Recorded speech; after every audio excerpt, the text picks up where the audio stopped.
In this tutorial, I'm going to show you my process of how I make a background and how I paint it and what I'm thinking when I'm trying to paint a background. Hopefully this will help some people, and if not, then at least you see what it is I do.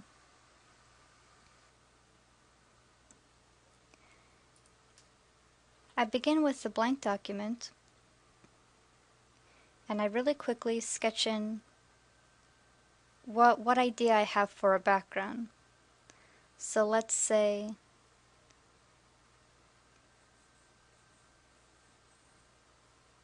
I'll put a house here really quickly. I might change this later on. And the house is on a riverbank. And I'll have that come around. Next to the house is a nice big tree. I sketch trees really quickly. It's mostly a stick with some lines and a circle. And this is just to remind myself what it is I want to do here, because you want to make sure to sketch really quickly so you don't forget what you're doing and so you don't lose the feeling you're going for. So I want to have a lot of trees around this house and on this little bank.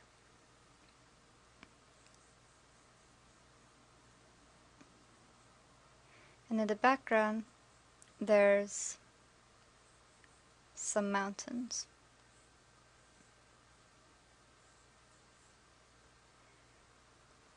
In the front, you may not have to, but I always like to put something in the corner here. It's to sort of balance it out. And I'm just going to have some grass here for now, but I might change it and just darken the water. It will all make sense once we get to the coloring stage. So here is a really quick sketch. If you want to, you can go over this again with a smaller size brush and define it a little bit. Usually I just do this if I can't read my own sketch. If I know that if I look back at it in another half hour, I'm not sure what's going on. So here's the house. Just go over the trees again. And I'm going to define a few trees that are more in the foreground. Give them some more details. But not too much. I don't want to take away from anything or spend too long on a couple of trees.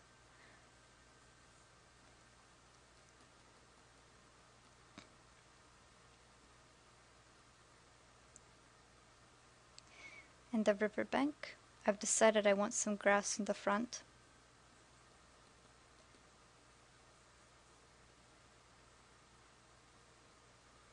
Maybe some rushes on these.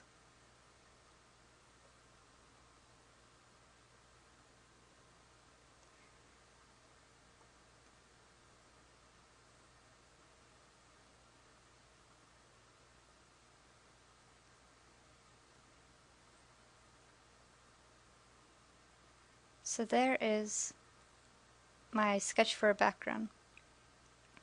Now there's two ways that I would go about this. I can either put down base colors on this and then paint with the sketch, but lately I haven't been using that method. It depends on the project. If I want to go into detail, I'll probably leave the sketch in the painting just so I have something to work with. I'm going to give this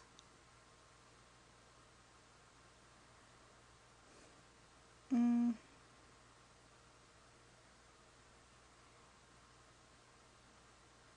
guess a peachy glow. I try to start my background with a base color because it helps push all the other colors and they all sort of pick up this color as well, because I usually use one layer to paint. I try not to use too many unless I'm putting in shading effects or little spots of sunlight. So keep your brush large and start from the back.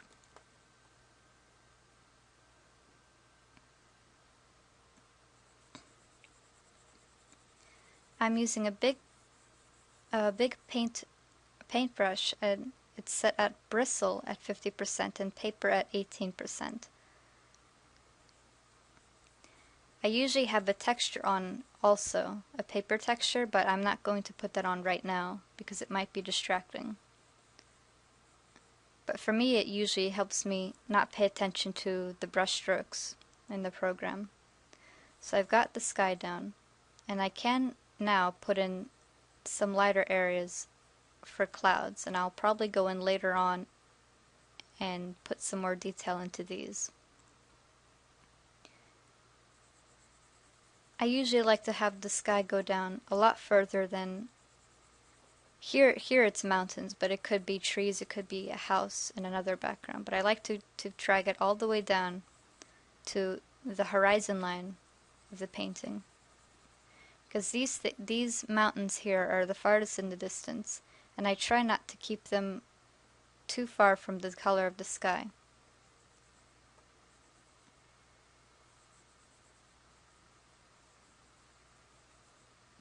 I probably even go over them again with the same sky color.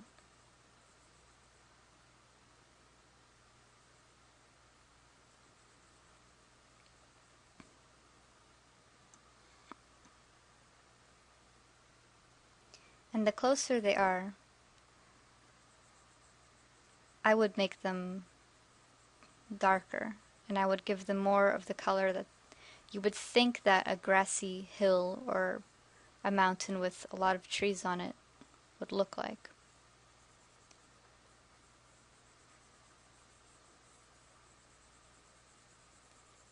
And this is just a really quick coloring job, so don't worry if you have a lot of brush strokes. You might even like that. You might even decide that you want to keep all the brush strokes in there. Now, the contrast between these two is a little too strong, so I'm going to lighten these up just a smidge. And I'm going to add some more of the sky blue into it.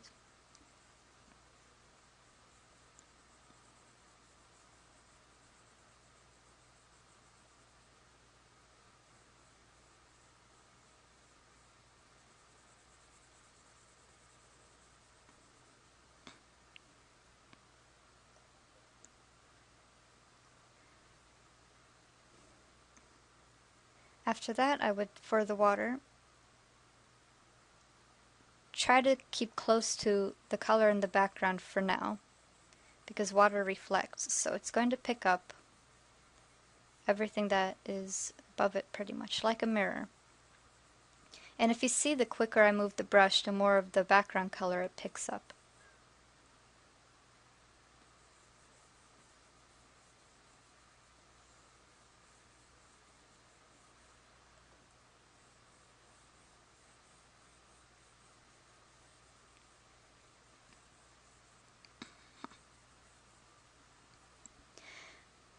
Where the bank meets the water, I try to sneak in some of the ground color, because the closer the water is to the bank, it's going to thin out and it's going to be a little more see-through.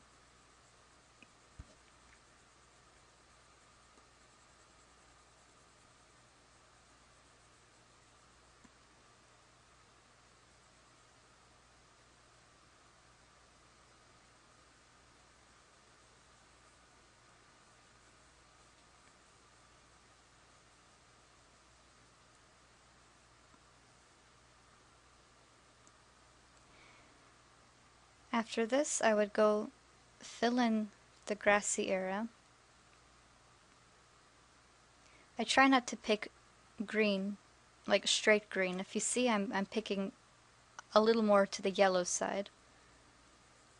Now you can have a really green grassy field, but try to start with a more neutral color on the base so you can go in and brighten up certain areas that you may want to brighten up. Because not the entire area is going to be bright green. Some areas might be patchy. Maybe don't get a lot of sun. And bring this just a little before the edge of the water. And if you see, if we take the sketch away, you can sort of understand what's going on. The mountains are in the back, and they're going farther away from you. There's probably mist covering them. They're going to get lighter, and they're going to start matching the sky color a little bit. The water is reflecting these hills, but I keep them dark in the base stage because later on we're going to add some shimmers that will probably reflect more of the sky color. After this, you see this area here behind the house. I drew a lot of trees, so we're going to darken that up. Don't pick black. Try to stay away from black. It depends what your color theme is in the painting. I usually go for purple. In portraits, I go towards the reds and the purples. In naturey themes, I will probably stick more to reds and browns. And just darken that up really quickly. Don't go too far into the grass. And just make it like a shadow.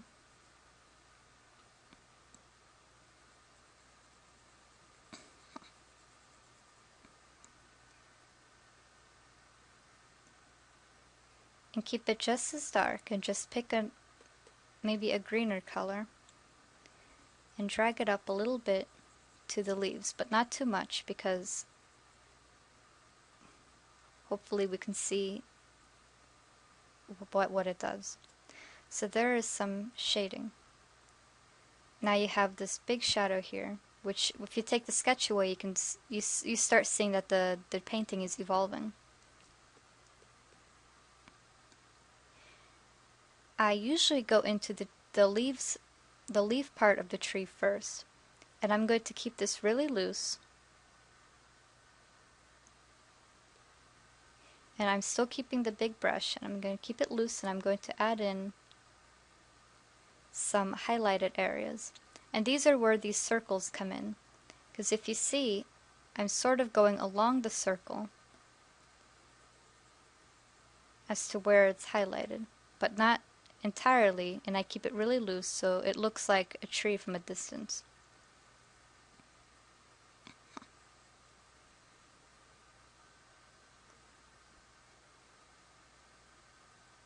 And then I'm going to go in really dark, maybe even more blue. Darker than that even. Right at the base of the leaf and where you imagine the tree trunks to be. About where they're sort of joining together. And this will make the shadow of the leaf, and it will make the shadow onto the tree trunk. And depending how you paint, when I paint, it all blends together, because I move the brush really quickly, I don't press down too much, and the settings I have allow it to blend everything. See? So, after this is when I go in and I start lighting up the tree trunk. Now I usually go in, I just start selecting these. I like this color down here, so I might as well just go ahead and use that. Play around with the brush settings. Maybe you need a really thick brush, maybe you don't need a thick brush. Here I need a bit of a thinner brush. And I'm going to bring this color down all the way to the base of the tree trunk, because I've decided this will be the main color. And you can bring it up further than the shading in the tree.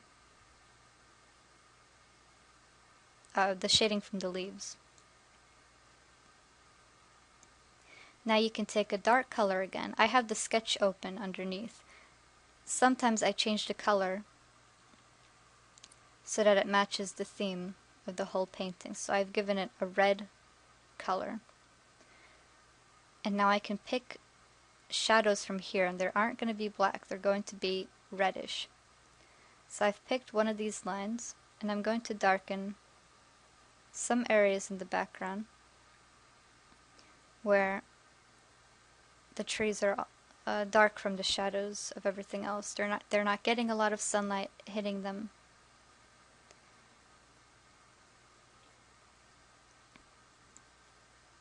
So we've got a little forest beginning.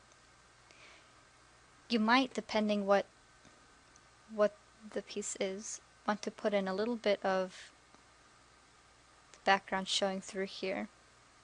I usually try to get this in early because I might forget later on.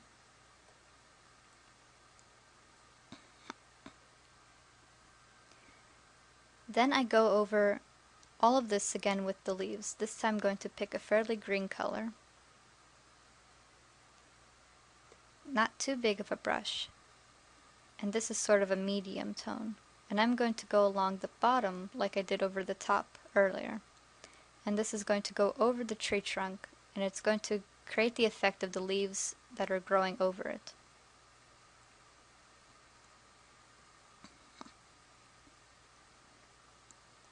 And with this dark color, you can go in again and darken the other side of the tree trunk.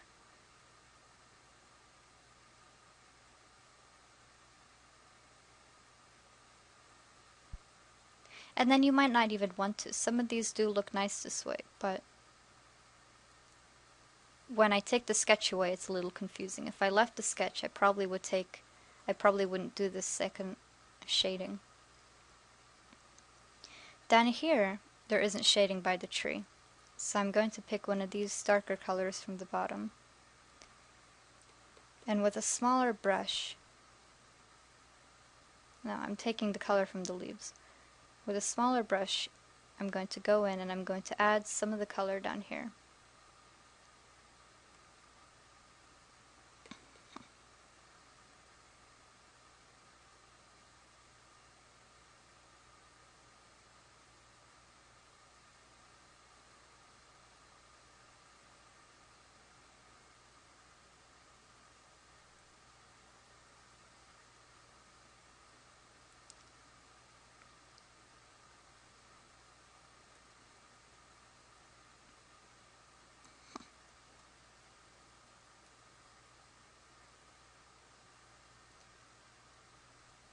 Now, houses are a little tricky, but remember where your light source is.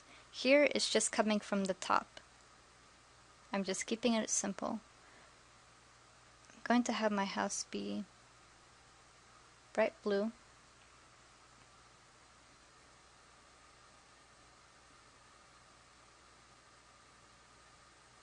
And I'm not going to paint too strongly because I want the background color to show through. The roof is going to be, that looks like a nice color.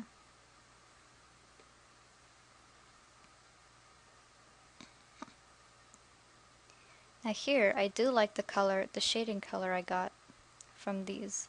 So I'm going to push it down and make an actual shadow using that color.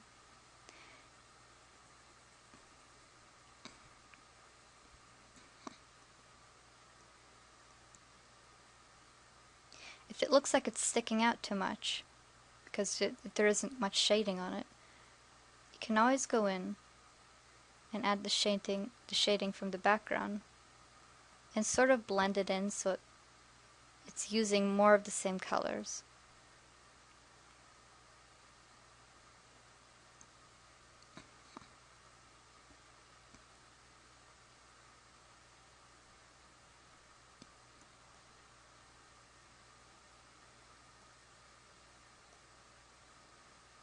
In the foreground I had drawn some rushes, so I'm going to pick a small brush and just put in some grass for right now.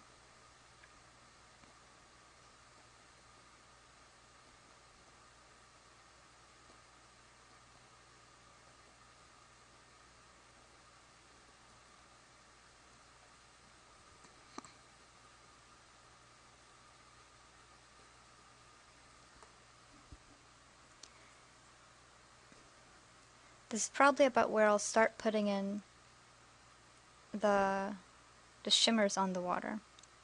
So I'm going to pick the color from the background area, the bright background.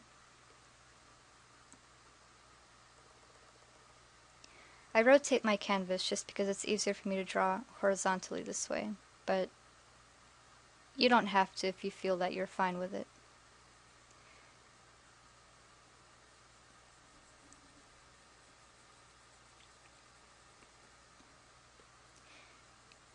play around if you don't think you're getting the right effect. Because I thought just now that I needed a smaller brush, but then when I began, I realized that it wasn't working and I needed a bigger one. And this area is a little too bright for me, so I'm probably going to darken it up a little bit.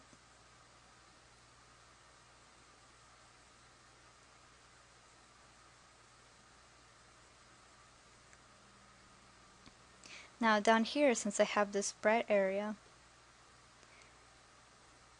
I'm going to go in and actually put ripples against this in the darker color.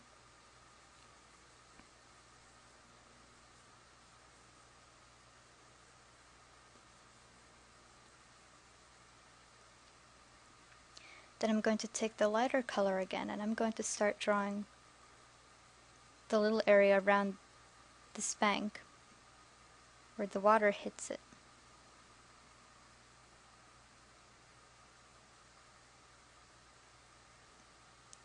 To figure out how to draw water, I would just suggest looking at photographs of water, see how other artists painted, figure out what techniques other people are using, because water is a difficult thing to paint. I'm just sort of in my head envisioning the beaches here and lakes I've seen.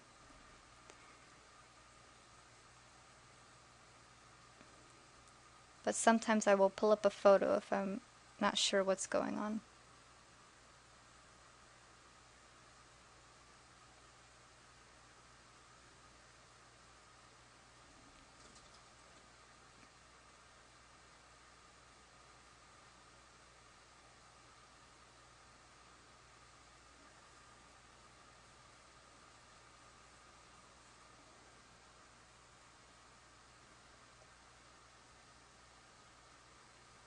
If you see, I've stopped using the background sketch entirely.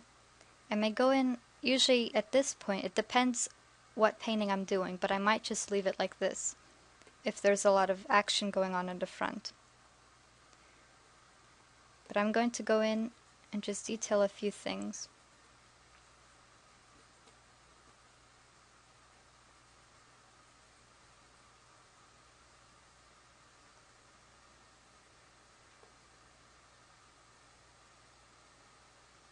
This is something I like to do. It felt a little unbalanced to me, so I think for me, I feel a little more comfortable if I have something dark, equally dark on this side, as I do on this section on the left. Otherwise it feels unbalanced, like the whole canvas will just fall over in this direction.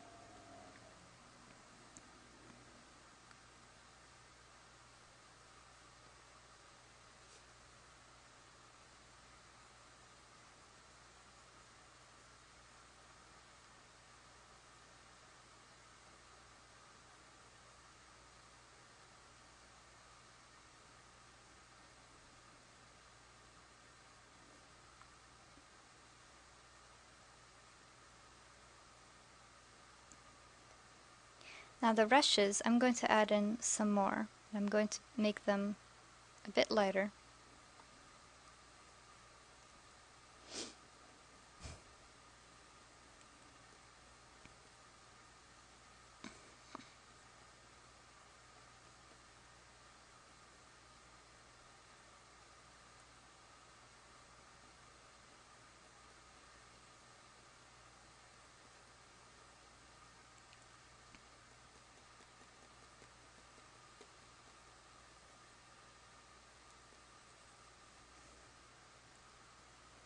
And if you notice, I pick a lot of colors from the background. Try to keep, once you have a certain amount of colors on, try to keep the same colors going throughout the painting. They'll help keep the whole thing looking like it's one painting and not like a collage almost. Like a bad collage where nothing goes together.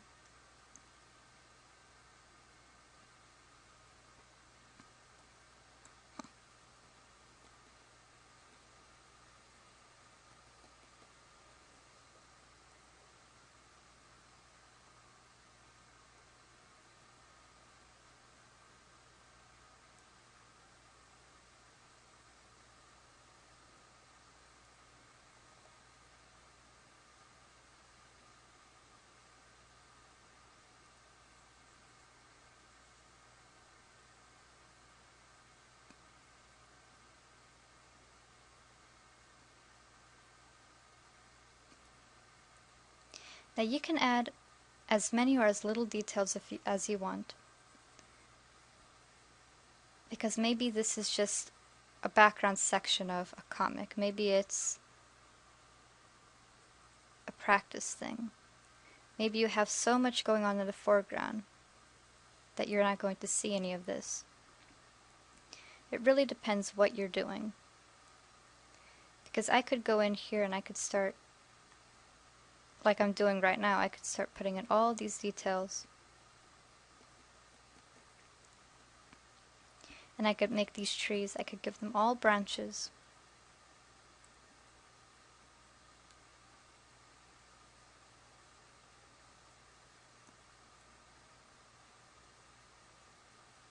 And it's really up to you.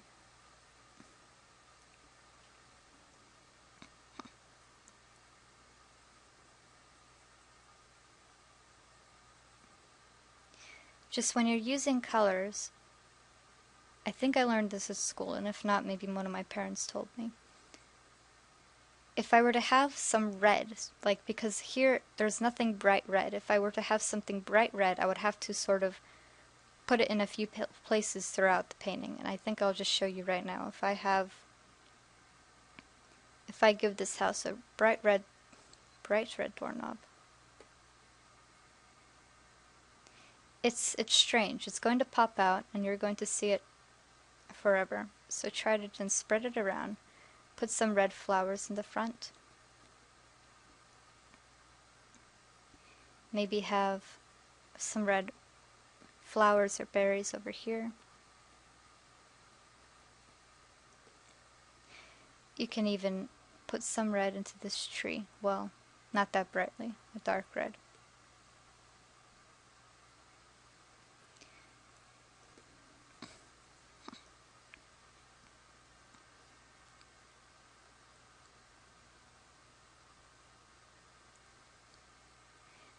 If the things in the distance are still too bright for you, or they're too sharp, I'll usually go in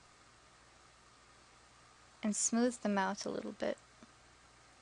Like this mountain, I don't like how sharply it looks in the background, so I'll just smooth out one of the edges a little bit.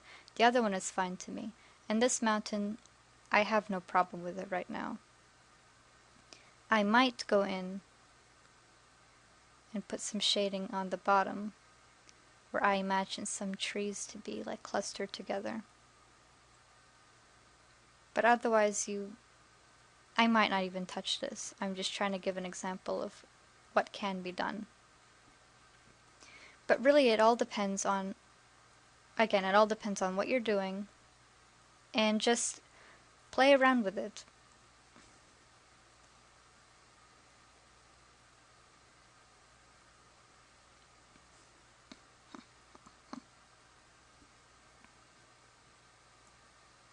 And for anyone who's curious, the paint's effect, the canvas texture I like to use is watercolor B.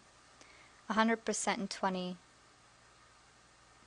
is what it's set on. And up close at 100%, you can see these little lines. And I usually paint with them because it makes me more focused on the color and not the brush strokes that I'm getting.